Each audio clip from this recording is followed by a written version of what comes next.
Hello and welcome. So today we are diving into a really fascinating concept, a totally new way to think about how groups, clubs, and communities get things done. We're talking about building an operating system, but not for a computer. Nope, for a human organization. Let's be honest. Anyone who's ever tried to run a sports team, a social movement, or even just a book club knows this feeling deep in their bones. Trying to get everyone on the same page, it can feel like you're trying to herd cats in a hurricane. It's just messy. For most groups, the reality is just digital chaos, right? We're all stuck using this patchwork of different tools that don't talk to each other. You've got information buried in endless email chains, updates scattered across a dozen different chat groups, and there's always that one person stuck manually updating a spreadsheet that's out of date the second they save it.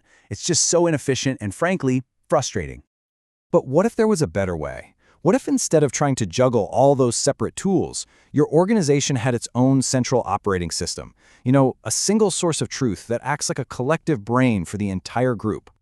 And that right there is the core idea we're exploring today. The whole concept is that a single, really well-designed app can actually function as an OS for a group of people.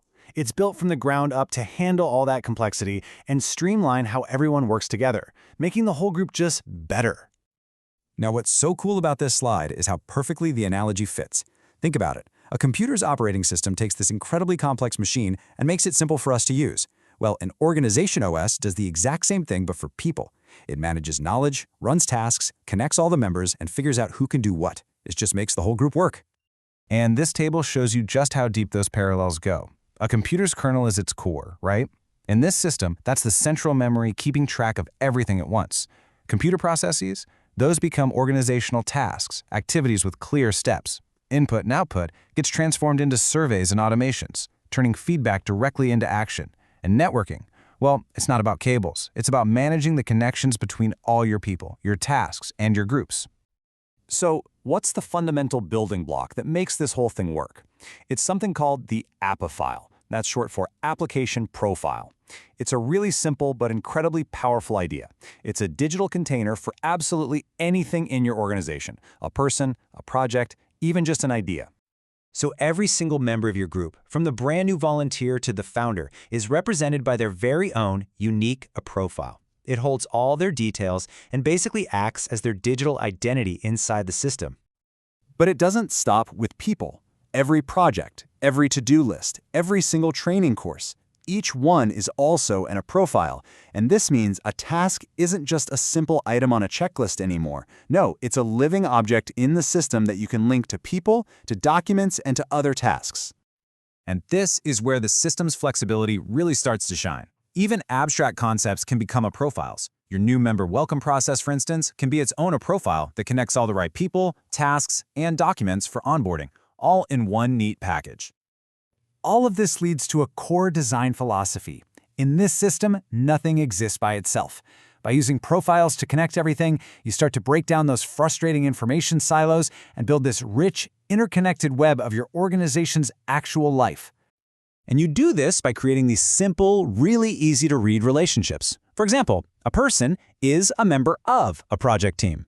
As you build these connections, layer by layer, you're creating more than just a map. You're creating a dynamic, living database of your entire organization that shows you exactly how everything and everyone fits together. This brings us to the system's other guiding principle. And this one is all about turning feedback into fuel. The whole goal is to create a direct pipeline from what your members are saying to what your organization is doing. So here's a perfect real-world example of how that works. A new member gets a welcome survey, and they tick a box that says, yes, I'd like to join a local group. Now, traditionally, an admin would have to see that email, go into a spreadsheet, and manually add them. Here, the system just sees that yes, and an automation instantly kicks in. The member's input becomes action, with zero administrative work. It just happens. So, what we're really talking about is a fundamental shift. You move away from those static, disconnected tools and all that constant manual work, and you move toward a living, dynamic system where knowledge is centralized, workflows are automated, and everything is interconnected. The key takeaway here is that adopting an OS-like approach is really a new mindset. You start using profiles to say all the hidden connections in your organization. You use automation to free up your team from all that administrative drag. And most importantly, you empower your members by making it incredibly simple for them to actually participate and contribute in meaningful ways. And that leaves us with a final and pretty powerful question. Once all that friction, all the manual tracking, and all that digital chaos is just gone, what new possibilities are unlocked? What could your community, your club, or your movement truly achieve?